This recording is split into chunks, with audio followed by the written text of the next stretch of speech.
Yeah, Aidilada, hari pengorbanan. Kita belajar arti penyerahan.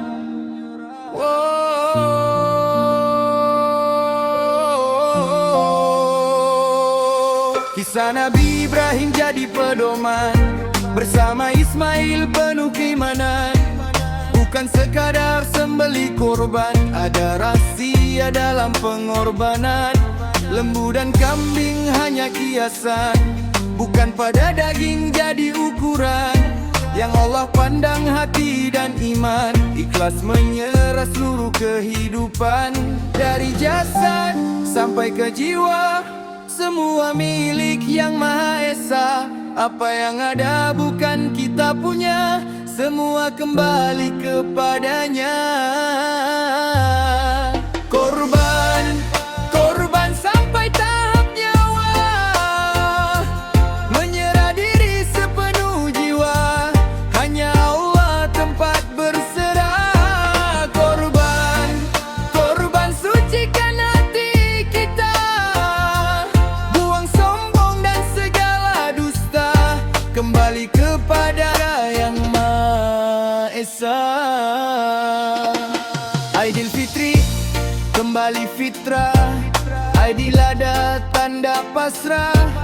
7 anggota tunduk berserah, sampai roh pun reda lillah. Bukan megah pada pakaian, bukan gah pada pujian. Yang dicari keikhlasan, dalam hati penuh ketenanan. Bila hati mula mengenal diri, baru terasa kasih ilahi. Dunia ini cuma sementara, yang kekal hanya Yang Maha Kuasa. Jangan takut untuk berserah, kerana hidup hanyalah amanah. Korban itu jalan indah menuju cinta Allah. Korban, korban sampai tahap nyawa, menyerah diri sepenuh jiwa.